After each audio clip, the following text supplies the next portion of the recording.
신명기 16장 13절에서 17절 말씀 같이 함께 읽도록 하겠습니다.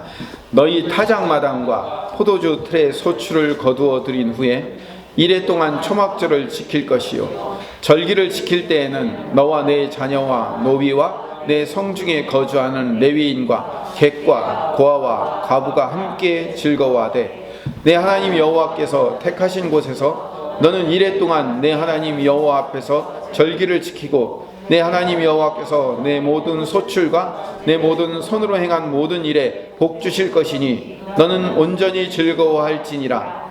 너희 가운데 모든 남자는 1년에 3번 곧 무교절과 칠칠절과 초막절에 내 하나님 여호와께서 택하신 곳에서 여호와를 배웁되 빈손으로 여호와를 배웁지 말고 각 사람이 내 하나님 여호와께서 주신 복을 따라 그 힘대로 드릴지니라. 아멘.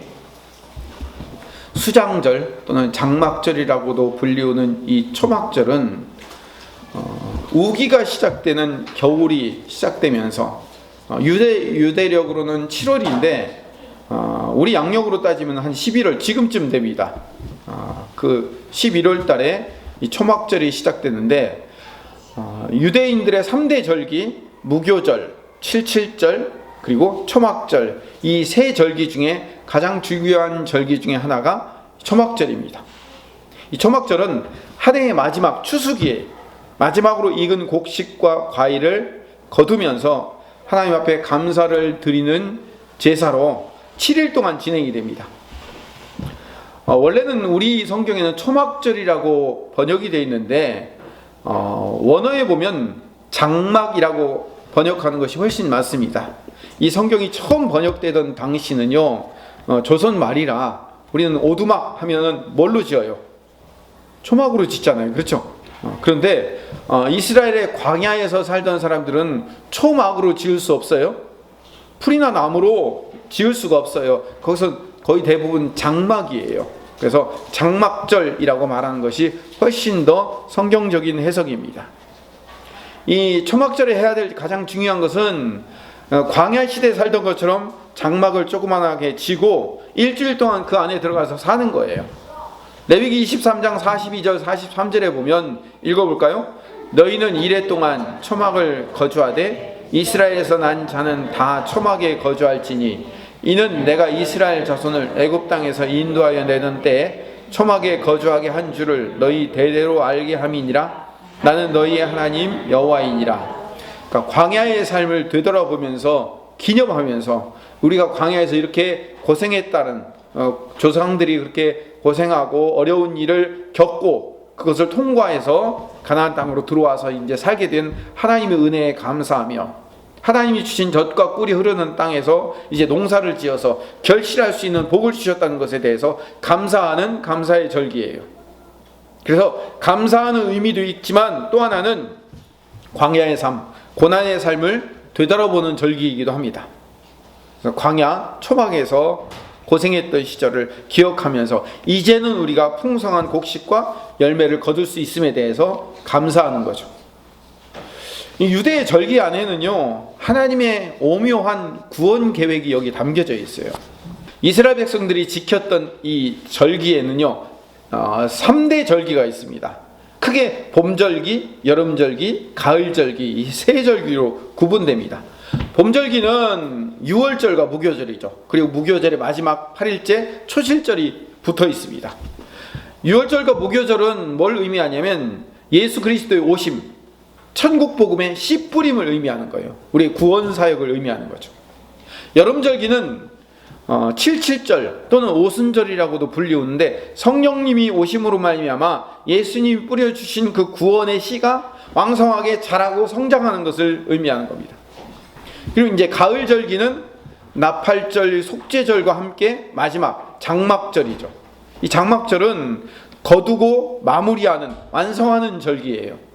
그래서 가을절기는 하나님 앞에 이 모든 추수에 대한 감사하는 절기이기도 하지만 예수님의 구속 사역을 완성하는 의미가 담겨져 있어요. 그러니까 장막절은요, 구속사적 입장에서 보면 예수님께서 아직 완성하지 않고 남겨두신 절기예요. 왜 장막절이 완성하지 않은 남겨두신 절기냐면, 보세요. 유월절과 무교절은 예수님의 십자가 사건과 부활로 완성이 되었어요. 여름절기인 칠칠절과 오순절은 성령님의 오심으로 완성되었어요. 이제 장막절은 뭘로 완성이 될까요? 예수님의 재림으로 완성이 되는 거예요. 예수님이 다시 오시는 재림, 이게 아직 완성되지 않은 남은 절기죠. 자, 재림이라는 것은 뭘 의미하느냐면 추수하는 것을 의미해요. 추수와 재림은 같은 의미를 가지고 있어요. 여기 아주 묘하고 오묘하고 신비한 하나님의 구원 계획이 담겨져 있는데요. 이 장막절의 신약 버전이 뭐냐면 우리가 알고 있는 이 추수감사절이에요. 한 해의 농사를 잘 마무리하고 풍성하게 수확할 수 있음을 하나님 앞에 감사하는 거죠. 근데 이 추수라는 것은 익은 곡식을 모아서 곡간 안에 들이고, 근데 쭉정이와 가라지는 불에 태우고 버리는 결실의 의미도 있지만 심판의 의미도 같이 들어가 있는 거예요. 하나님을 믿고 예수 그리스도를 구주로 영접한 사람은 익은 열매들이에요. 그 익은 열매들은 풍성한 추수에 감사하게 될 잔치의 날이 될 거예요. 예수님 오시는 재림, 이 장막절이. 그런데 익지 않은 열매, 쭉정이와 가라지는 심판과 멸망의 무서운 공포의 날이라는 양면성을 가진 절기인 거예요. 그래서 여러분, 익지 않은 과일은 어떻게 돼요? 쓸모없어서 버려지잖아요. 예수님께서도 이렇게 말씀하십니다. 마태복음 3장 12절 같이 읽읍시다. 손에 키를 들고 자기의 타작마당을 정하게 하사 알곡은 모아 곡간에 들이고 쭉정이는 꺼지지 않은 불에 태우시리라. 여러분, 이 추수감사절, 이 초막절의 의미가 뭐냐면, 물론 1년 동안 우리에게 풍성하게 열매를 거두어 주신 하나님 감사합니다라는 감사의 의미도 있지만, 이 안에는 결실의 의미가 있어요. 결실은 거둔 자에게는 복된 일이지만 거두지 못한 자에게는 뭐예요? 저주와 멸망의 심판을 가르는 일이란 말이에요. 무서운 심판이 여기에 담겨져 있는 이야기예요. 그럼 우리는 1년 동안 어떤 열매를 맺습니까? 여러분의 인생은 어떤 열매를 맺어가고 계십니까? 그 열매를 가지고 하나님 앞에 감사해야 되잖아요. 성도, 그리스도인의 추수감사절 열매는 뭐예요? 추수감사절 헌금 많이 드리는 게 열매예요? 한 해 동안 여러분들의 월급이 많아지고 여러분들의 순수입이 올라가고 여러분들의 자녀가 공부를 잘해가지고 성적이 올라간 것만큼이 여러분들의 열매입니까? 그렇게 많은 열매를 주셨기 때문에 하나님 앞에 감사해서 박수 치는 거예요. 하나님, 올해도 이렇게 풍성한 열매를 거두어 주셨습니다. 이상하잖아요. 성도는 뭘 감사해야 되냐면, 이 성도의 추수감사절의 진정한 열매는 그런 것들이 아니라 우리 인생이 연그러가고 익어서 하나님 앞에 성숙한 알곡이 되어가는 성품의 열매를 거두는 것이 감사여야 돼요. 여기서는 좀 아멘을 하셔야 돼요. 방금 말씀드린 대로 여러분들이 한 해 동안 여러분의 연봉이 높아지고 순수익이 높아지고 여러분들의 일들이 잘 되고 건강해지고 자녀의 성적이 올라간 것이 여러분들의 열매가 어떤 의미에서는 아닐 수 있습니다. 여러분이 맺었다고 하는 그 열매들은 하나님이 그걸 열매로 취급하실까요? 하나님이? 하나님 앞에서 그것들은요, 열매가 아니에요. 은사예요. 하나님이 공급하신 은혜라니까요. 이스라엘 백성들이 광야를 지나가면서 그들에게 배가 고프니까 만나를 주시고 고기가 먹고 싶다고 메추라기를 주시고 춥고 더울 때 불기둥과 구름기둥으로 인도하시고 목마를 때 물을 내어서 그들을 인도하셨어요. 여러분, 그 만나와 메추라기와 불기둥과 구름기둥과 반석에서 나온 물이 열매예요? 아니죠. 뭐예요? 하나님이 위에서 내려주신 은혜예요. 은사예요. 그건 우리가 노력해서 얻어진 게 아니란 말이에요. 하나님이 위에서 내려주신 거예요. 아니, 우리가 열심히 노력해갖고 1년 내내 벌어서 순수입이죠. 무슨 소리 하는 겁니까? 라고 말할지 모르겠지만 하나님이 여러분들에게 그렇게 일할 수 있는 건강과 능력과 재능과 그 모든 상황을 허락하셔서 여러분에게 주어진 은혜일 뿐이에요. 은사일 뿐이라고요. 정말로 감사할 것은 그걸 감사하는 게 아니라 하나님이 어떠한 상황과 환경 가운데서도 여러분들을 지금까지 먹이고 입히시고 인도하시고 이끌어 주신 거예요. 그걸 감사해야 되는 거예요. 진짜 열매는 여러분 앞에 놓여야 될 진짜 열매는 여기 앞에 놓여 있는 풍성한 과일들과 채소들과 곡식들의 열매, 이걸 장식할 게 아니라 진짜 우리가 장식해야 될 추수감사절의 장식은 여러분 자신의 삶의 열매, 즉 성령의 열매들이에요. 사랑과 희락과 화평과 오래 참음과 자비와 양선과 충성과 온유와 절제의 열매들이 여러분의 인생에 차려져 있어야 돼요. 하나님 이런 열매를 주심을 감사합니다. 하나님 앞에 감사의 예물을 드려야 돼요. 오늘 마지막 절이 어떻게 돼 있어요? 17절에 17절 말씀을 제가 읽어보면요, 각 사람이 내 하나님 여호와께 주신 복을 따라 그 힘대로 드릴지니라.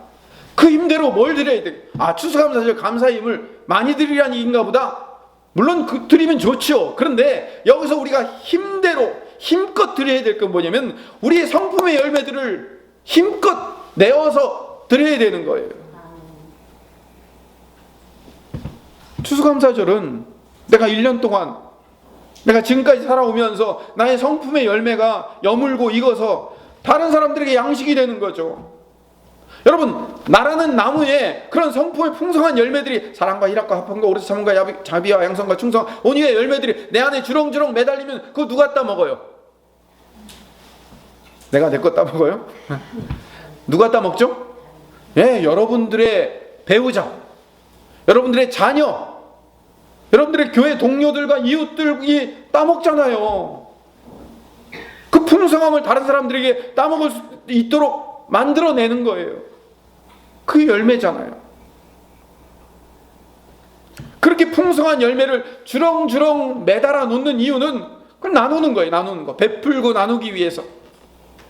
지난주까지 제가 10계명의 10가지 계명을 쭉 설명하면서 결국 그 10계명의 모든 계명의 핵심이 어디로 귀결돼요? 이웃사랑으로 귀결되죠.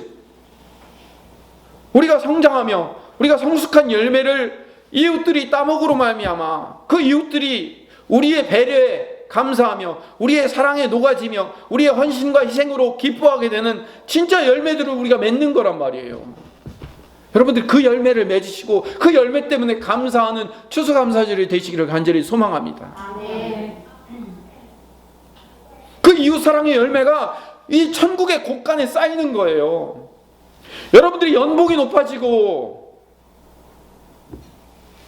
여러분들이 수익이 많아져서 그게 천국으로 올라가는 게 아니에요. 언제 성경에 그런 것들이 올라간다고 얘기했습니까? 여러분들의 사랑의 열매와 우리의 인격의 열매로 그 풍성함이 곳간에 쌓이는 거예요. 그 천국에 쌓인 그 여러분들의 풍성한 인격의 열매들은 거기는 좀이나 동록이 도둑질을 할 수 없고 하나님 앞에 풍성한 열매들이 쌓여서 그것들은 세상에 나눠줄 수 있고 이웃에 베풀 수 있는 하나님의 곳간에 쌓이는 그런 풍성한 열매들이 된다고요. 그래서 한 해의 추수를 감사할 때는 늘 성경에서 뭘 얘기하고 있냐면 나눔을 얘기하고 있는 거예요. 레위기 19장 9절에서 10절 말씀 같이 읽어봅시다. 너희가 너희의 땅에서 곡식을 거둘 때 너는 밭의 오퉁이까지 다 거두지 말고 내 떨어진 이삭을 줍지 말며 내 포도원의 열매를 다 따지 말며 내 포도원에 떨어진 열매도 줍지 말고 가난한 사람과 거류민을 위하여 버려두라. 나는 너희 하나님 여호와이니라. 감사하는 사람은요, 풍성함을 나눌 수 있는 거예요. 여러분의 성품의 열매를 나눌 수 있고요, 그 성품의 열매를 나눌 수 있는 사람은 여러분들이 가진 수익도 나눌 수 있는 거예요. 여러분의 성품을 나누지 못하는 사람이 어떻게 여러분들이 가지고 있는 재산을, 여러분들이 가지고 있는 수익을 나눌 수 있냐고요. 그건 말이 안 되는 거죠. 하나님이 내게 주셨다는 것을 믿는 사람이 나눌 수 있는 거예요. 여러분이 내가 열심히 벌어서 이걸 내 돈이라고 생각하면 어떻게 나눠요? 그건 못 나누는 거예요. 근데 이 모든 것은 하나님이 주신 은사입니다. 하나님이 주신 은혜로 내게 부어진 겁니다라고 생각하면 나눌 수 있는 거예요. 뒤집어 말하면 나눔이 있는 자가 감사할 수 있는 거고요. 나눔이 있는 자는 감사할 수 있는 거예요. 그럼 이렇게 얘기하겠죠. 목사님 몰라서 그렇지 내 지금 형편이 사람들에게 나눌 수 있는 형편이 아닙니다. 뭘 줘야 될 상황이 아니에요. 내가 받으면 받았지. 지금 상황이 지금 남을 나눌 수 있는 그런 상황이 아닌데 뭘 나누라고 합니까? 라고 불평하고 원망하는 사람은요, 그 마음 가운데 뭐가 없냐면 감사가 없는 거예요. 감사가 없으니까 나눌 게 없죠. 내가 지금 뭘 나눠요? 근데 여러분, 감사하면 나눌 게 있어요. 콩 한 쪽도 나눌 수 있다니까요. 나누면 우리 안에 감사가 넘쳐나고요, 감사하면 나눔이 있어요. 이건 동전의 양면으로 갈 수 있는 거예요. 그래서 우리는 이 감사의 의미를 다시 한번 점검해야 됩니다. 지금까지는 뭘 설명했어요? 우리의 진정한 하나님 앞에 드려야 될 열매는 뭐라고요? 우리 수익을 감사하는 것도 있지만 성품의 열매가 진정한 하나님 앞에 차려져야 될 열매예요. 또 우리는 감사의 의미를 깨달아야 되는데, 진짜 감사는 어디로부터 출발하냐면 하나님이 주신 구원의 복에서부터 감사를 시작할 수 있어야 돼요. 율법을 설명할 때도 제가 말씀드렸지만 모든 십계명과 율법은 믿음의 문제라고 말씀드렸죠. 감사도 믿음의 문제예요. 믿음 있는 사람이 감사할 수 있어요. 하나님이 나를 구원하셨으며 나와 함께 하시며 어디든 언제든 무슨 상황이든 나를 인도하고 이끄신다는 사실을 믿고 있는 사람은, 그 믿음이 센 사람은 감사할 수 있는 거예요. 많은 풍성한 것들이 내 눈앞에 보여서 아우 하나님 올해 이런 풍성함을 주셨네요, 이런 많은 열매를 주셨네요 라고 그 눈에 보이는 열매가 있을 때 그것에 대해서 감사하는 것은 누구나 할 수 있습니다. 그건 이방인도 할 수 있어요. 하나님 모르는 사람도 할 수 있어요. 조금 시쳇말로 얘기하면 개나 소나 다 할 수 있는 일이에요. 누가복음 6장 32절에서 34절 말씀을 읽어봅시다. 너희가 만일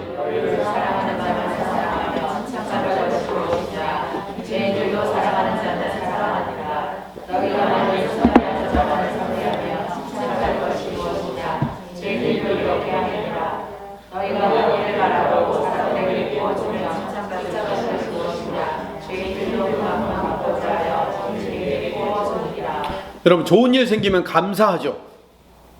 여러분, 좋은 일이 생기면 감사하잖아요. 근데 좋은 일이 생겨서 감사하는 건 누구나 할 수 있어요. 그건 칭찬받을 일이 아니에요.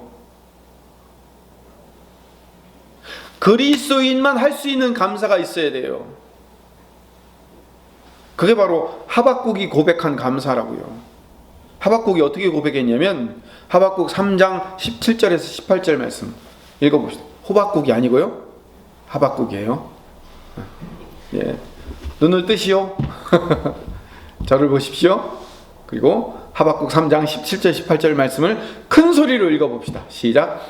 비록 무화과 나무가 무성하지 못하며 포도나무에 열매가 없으며 감람나무에 소출이 없으며 밭에 먹을 것이 없으며 우리의 양이 없으며 외양간에 소가 없을지라도 나는 여호와로 말미암아 즐거워하며 나의 구원의 하나님으로 말미암아 기뻐하리로다. 아멘. 이게 추수감사절에 할 수 있는 성도만의 고백인 줄로 믿습니다. 없어도 감사할 수 있는 거예요. 그게 성도의 감사인 거예요. 직장이 떨어져도 감사할 수 있어요. 나를 굶기시지 않네. 내 매출이 떨어져도 감사할 수 있어요. 괜찮아, 하나님이 또 해주실 텐데 라는 하나님에 대한 기대가 있잖아요. 하나님에 대한 믿음이 있잖아요. 감사할 수 있는 거예요. 코로나19로 말미암아 작년과는 비교할 수 없는 초라한 재정적인 물질적인 결실을 맺었죠. 다 알아요. 여러분 모두가 다 힘들게 삶을 꾸려온다는 사실을 너무나도 잘 알고 있습니다. 우리가 처음에 1월 달에 갑자기 코로나가 시작됐을 때 아이고 몇 주면 되겠지, 한 달 두 달이면 되겠지 이렇게 다들 시작했잖아요. 지금 이렇게 11월까지 오리라는 생각을 누가 했습니까? 누가 했습니까? 아무도 못했잖아요. 미국의 유명한 바이러스 학자의 말에 따르면 지금 백신이 개발됐긴 했지만 이 백신이 온 세계 전 세계 사람들에게 50% 이상 다 맞춰져 가지고 더 이상 바이러스가 확산되지 않는 상황으로 내려가려면 최소 내년 가을에서 겨울을 봐야 된답니다. 그거는 예상일 뿐이고 중간에 변종이 생기고 하면 또 어떻게 될지 모르는 거예요. 여러분 너무 오래 힘들게 사셨어요. 교회도 힘들어요. 많은 교회들이 정말로 힘들어하고요. 선교사들은 더 힘들어요. 이런 단어가 좋은 단어는 아니지만요, 정말로 참혹할 만큼 선교사님들은 힘들어요. 그런 상황 속에서 하나님은 우리 입술에서 감사가 나오기를 바라고 계셔요. 우리가 읽은 17절, 18절 말씀 바로 앞에 16절 말씀을 읽어봅시다. 같이 읽읍시다. 내가 들었으므로 내 창자가 흔들렸고 그 목소리로 말미암아 내 입술이 떨렸도다. 무리가 우리를 치러 올라오는 환난 날을 내가 기다림으로 썩이는 것이 내 뼈에 들어왔으며 내 몸은 내 처소에서 떨리는도다. 우리는요, 성경을 17절, 18절 말씀만 읽으면 그래, 뭐 없어도 뭐 할 수 있지 뭐. 근데 16절과 같이 읽어야 돼요. 제가 늘 말씀드려요. 성경 문맥으로 읽으라고요. 지금 어떤 상황에서 이런 고백을 하고 있다고요? 내 창자가 흔들리고 입술이 떨리고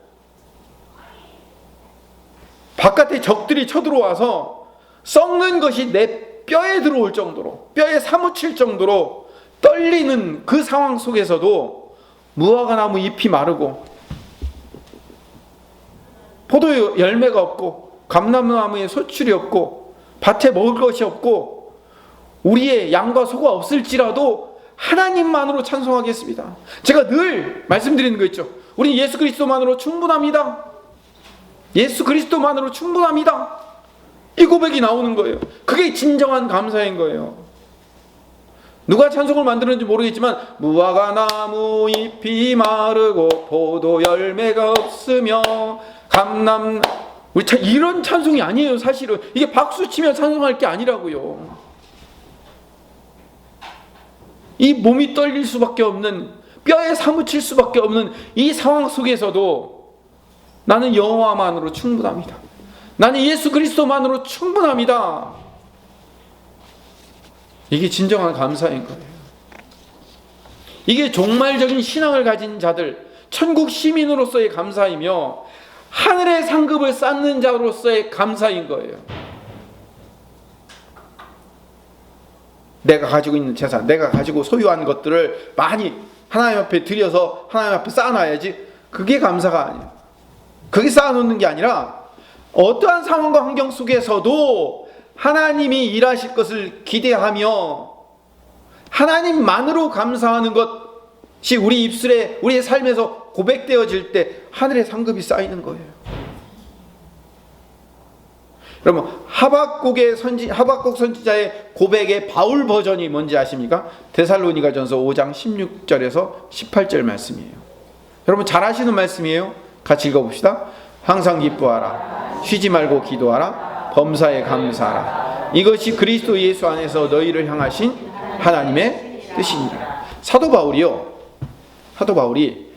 바울이 쓴 서신 전체에서 이게 하나님의 뜻이요 라고 명확하게 하나님의 뜻과 목적을 딱 이야기한 것이 거의 없어요. 근데 여기 데살로니가 전서에서 정확하게 얘기를 해요. 뭐라고요? 하나님의 뜻은 뭐라고요? 그리스도 예수 안에서 너희를 향하신 하나님의 뜻은 뭐라고요? 항상 쉬지 말고 범사에 감사하는 거예요. 여기 기뻐하고 기도하고 감사해야 되는 것도 중요한 단어들인데 이보다 더 중요한 단어가 그 앞에 나와 있어요. 우리가 정말로 깊이 새겨들어야 될 단어가 뭐냐면 항상 쉬지 말고 범사에예요. 항상과 쉬지 말고 범사에는 뭘 얘기하냐면, 이걸 김성민 목사식 표현에 따르면 제가 늘 즐겨 여러분들이 귀가 따갑도록 듣는 얘기, 어떠한 상황과 환경 속에서도 거기서부터 감사가 나오는 거예요. 예수님만으로 충분한 자들의 고백이 나오는 거예요.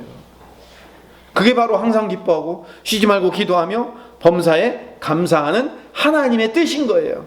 하나님이 이 땅에 우리를 불러낸 목적, 하나님이 이 땅에서 우리를 구원시켜 천국에 가는 그날까지 이 땅에 살도록 만드신 목적이 뭐라고요? 항상 쉬지 말고 범사에 감사하는 것. 분명히 우리 삶의 목적이라고 말씀하고 있잖아요. 유대인들은요, 이 초막절, 장막절이 되면 일주일 동안 마치 그 캠핑을 하듯이 가족별로 장막을 쳐놓고 일주일 동안 거기 들어가서 살아요. 거기서 이제 캠핑하면서 삼겹살 구워 먹고 놀자고만 있는 게 아니라, 사실은 거기에 가족들이 그 좁은 장막 공간 안에 앉아가지고, 아버지가, 유대인은 아버지가 랍비예요, 스승이에요. 아버지가 자녀들한테 삥 둘러 앉아서 전도서를 읽어주는 전통이 있습니다. 그들은 절기 때가 되면 아버지가 자녀에게 성경을 읽어줘요. 6월절에는 아가서를 읽어줘요. 오순절에는, 77절에는 룻기를 읽어줘요. 근데 장막절에는 전도서를 읽어줍니다. 전도서가 뭘까요? 전도서. 우리 전도서 안 읽어봐도 전도서가 뭔지는 대충 성도들이 다 아실 거예요. 헛되며 모든 것이 헛되도다. 해 아래 하는 모든 수고가 헛되다. 이 책이 전도서예요. 여러분 잘 보세요. 한 해의 수확을 감사하며 기뻐해야 될 추수감사의 축제날, 왜 자녀들에게 전도서를 읽어줄까요? 그 자녀들에게 풍성한 날에 왜 꼭 전도서, 이 허무한 전도서를 읽어줘야 되냐 이거죠. 하나님 앞에 최선을 다했더니 올해도 이만큼 풍성한 복을 주셨단다. 내년에도 소망과 꿈과 기대를 가지고 더 우리가 최선을 다하면 하나님이 더 큰 풍성한 복을 주실 거란다 라고 덕담을 해도 지금 될까 말까한 상황에, 왜 그 추수감사절의 자리에서 해 아래 하는 모든 수고가 아무 유익이 없고 헛되니 모든 것이 헛되다라는 것을 자녀들에게 가르쳐야 되냐 이거죠. 왜 유대인들이 그렇게 하는 거냐면, 유대인들은 그거를 2000년 동안 자녀들에게 가르쳐 왔어요. 유대인들은 지혜가 없는 사람들이에요? 아니요, 지혜 있는 자들이잖아요. 세상에서 자기들 스스로 자타가 공인 가장 지혜로운 사람들이라고 말하는 자들이 왜 자녀들에게, 그것도 가장 1년의 마지막 행사인 추수감사절날 전도서를 읽냐 이거죠. 허무주의나 염세주의를 가르치려고 하는 게 아니에요. 중요한 것은 하나님 없는 인생은 헛된 인생이라는 것을 철저하게 가르치기 위해서 그래요. 부귀영화나 우리가 가진 이 풍성한 복들이 쓸모없다고 말하는 게 아니에요. 해봐야 소용없다고 하는 얘기가 아니라고요. 전도서를 초막절에 자녀들에게 읽어주는 이유는 세상의 모든 풍성함과 부귀영화와 모든 것을 다 가졌다 할지라도 하나님이 없는 인생은 헛된 인생이다라는 것을 추수감사절에 자녀들에게 가르쳐 주려는 2000년 동안 내려온 유대인들의 지혜인 거예요. 우리가 이 지혜를 배워야 되는 거예요. 아무리 눈앞에 풍성한 물질적인 풍요가 있다고 할지라도 하나님 없는 인생은 이 땅에서 수고하는 인생, 헛된 인생, 다람쥐 쳇바퀴 돌듯 하는 인생일 뿐이라는 거예요. 그 지혜를 예수님께서 비유로 이렇게 말씀하십니다. 누가복음 12장 15절에서 21절 말씀. 같이 천천히 읽읍시다. 시작. 그들에게 이르시되 당신을 부리시라. 사람의 생명이 그 소리에 넉넉한 데 있지 아니하니라 하시고, 또 비유로 그들에게 말하여 이르시되 한 부자가 갈대의 소출이 풍성하매 신중에 생각하여 이르되 내가 곱실사 볼 것이 없으니 어찌할까 하고, 또 이르되 내가 이렇게 하라. 내 보관함으로 더 크게 주고 내 모든 곡식과 물건을 거기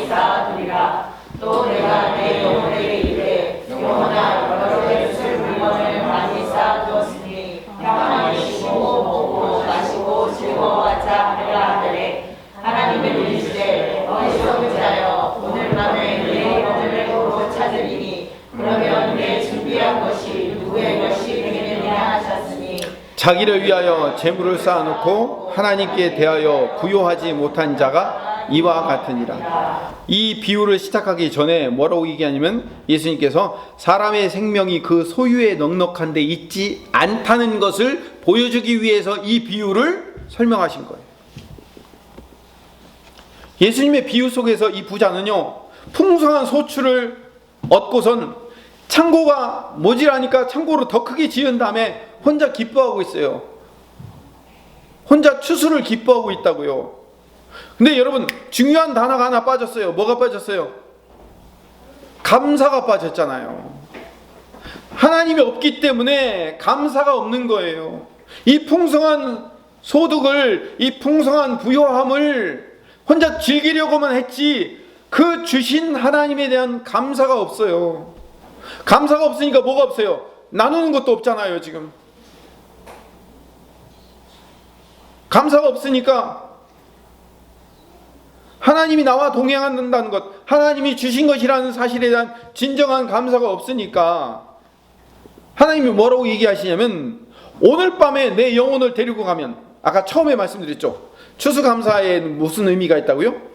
종말의 의미가 있다고 그랬죠. 추수는 그걸 익은 자들에게는 풍성한 잔치의 날이기도 하지만 익지 않은 자들에게는 뭐예요? 심판과 멸망의 날이란 말이에요. 지금 이 부자가 그런 거예요. 이 부자가 풍성하다고 생각하는 자기만의 열매를 가득 채우고 아이고 배부르다, 아이고 이 정도면 충분하다라고 생각하고 있지만 오늘 이 밤에 내 영혼을 데리고 가면 이거 다 누구 거냐? 너하고는 아무 상관없는 것이 되지 않겠느냐라고 얘기하잖아요. 감사가 없는 추수는 그냥 내 것이에요. 내 거라고 생각하고 있으니까 진정한 감사가 없으니까 나눔도 없고 감사도 없고 나눔도 없으니까 그 나눔도 없고 감사도 없는 사람이 뭐예요? 멸망할 사람이에요. 이게 가라지고 쭉정인 거예요. 여러분, 이 어리석은 부자가 가라지와 쭉정인 거예요. 우리 감사해야 돼요. 아무것도 없어도 감사해야 돼요. 데살로니가 전서의 고백처럼, 하박국의 고백처럼 정말 내 눈앞에 보이는 것이 감사할 거리 없다고 할지라도 감사하는 거예요. 그게 진정한 감사예요. 왜 그러냐면 우리 주변에 참 감사할 수 없는 인생들이 많이 있어요.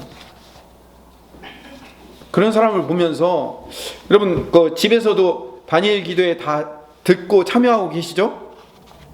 그렇죠? 예, 거기 보면 사랑의 헌금 시간이 있어요. 그 사랑의 헌금 시간 이렇게 보면 어떤 사람들이 대부분 나와요? 장애인이나 그 지적인 정신적인 장애를 갖고 있는 사람들이나 아니면 질병으로 고통당하는 그런 많은 사람들이 있어요. 정말 힘든 사람들이 많더라고요. 여러분 그거 보면서 뭘 감사해야 되겠어요? 내가 이렇게 건강하게 걸어 다니는 것만으로도 감사할 수 있어야 돼요.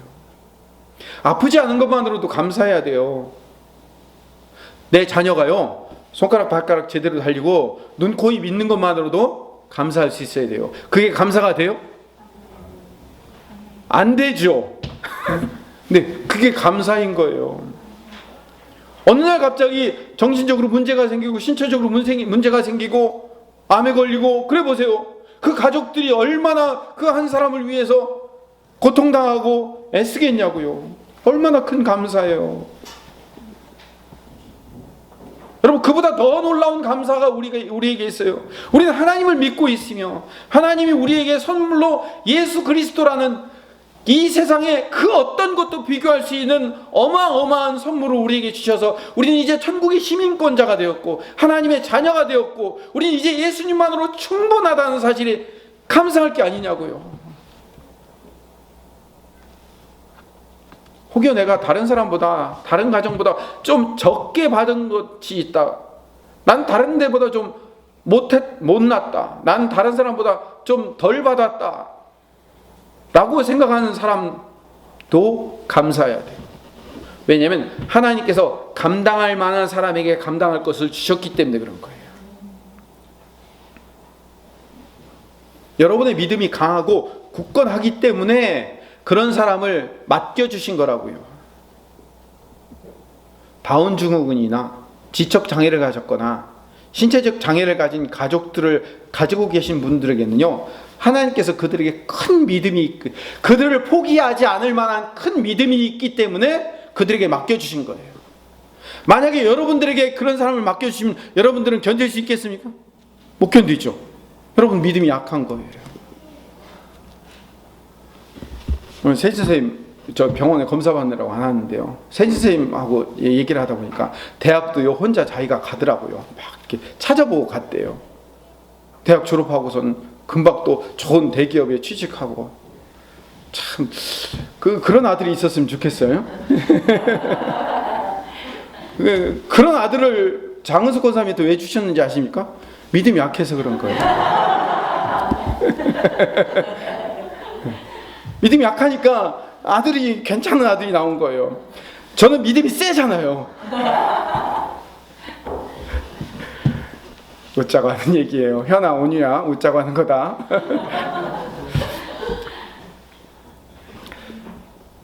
집에 장애를 가졌거나 힘든 정신적인 상황이나 문제를 가지고 있는 그런 아이들이나 그런 남편이나 아내를 가지고 있고, 그런 어려운 사람들과 함께 할 수 있는 사람들이요, 5달란트 받은 사람인 줄로 믿습니다. 저는 오늘 이 설교를 준비하면서 그런 묵상을 해봤어요. 5달란트 받은 사람은 누구고, 2달란트 받은 사람은 누구고, 1달란트 받은 사람은 누굴까? 우리는 흔히 이렇게 생각해요. 5달란트 받은 사람은 재벌에 재능도 있고 공부도 잘하고 리더십도 있고 가족력도 좋고 5달란트 받았잖아요. 그게 5달란트일까요? 아니요. 그건 5달란트가 아니에요. 어려운 가정 환경과 몸이 안 좋은 자녀와 힘든 남편과 어려운 경제적 상황 속에서도 믿음을 지키고 믿음으로 살고자 다짐하는 한 사람이 5달란트 받은 사람이에요. 여러분은 그걸 감당 못 하잖아요. 그걸 감당할 수 있는 사람에게 주신 거예요. 그 사람이 진정한 5달란트 받은 사람이죠. 공부 못하는 아이를 주신 것은요, 하나님이 그런 공부 못하는 아이도 훌륭하게 키워낼 수 있는 부모이기 때문에 하나님께서 여러분을 선택하셔서 여러분의 집에 보내신 거예요. 장은숙 권사님이라면 도저히 감당할 수 없어요. 감당할 만하기 때문에 여러분에게 주신 거라고요.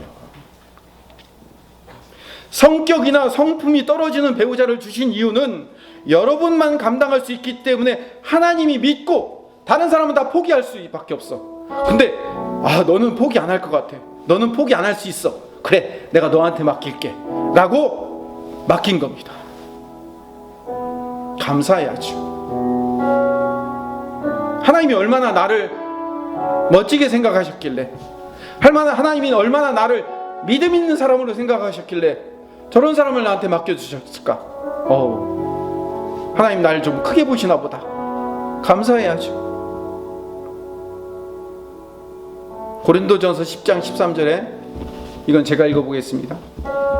사람이 감당할 시험 밖에는 너희가 당하는 것이 없나니 오직 하나님은 미쁘사 너희가 감당하지 못할 시험 당함을 허락하지 아니하시고 시험 당할 즈음에 또한 피할 길을 내사 너희로 능히 감당하게 하시느니라. 지난주인가요? 제가 다니엘 기도를 하는데 북한에서 넘어온 탈북자가 간증하는 이야기를 들었습니다. 이런 상상을 해봤어요. 만약에 내가 그 자리에 있었다면 나는 믿음을 지키면서 살 수 있을 못할 것 같아. 나는 그런 감옥살이와 고문과 못 견딜 것 같아.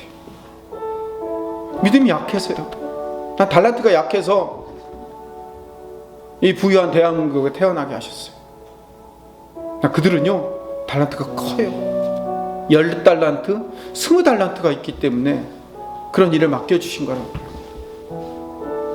우린 그런 탈북자들을 보면서 믿음을 지키고 있는 탈북자들과 믿음을 지키고 가족들을 지키며 내 자녀들을 인내하며 지켜나가는 자들에게 우린 박수 쳐야 돼요.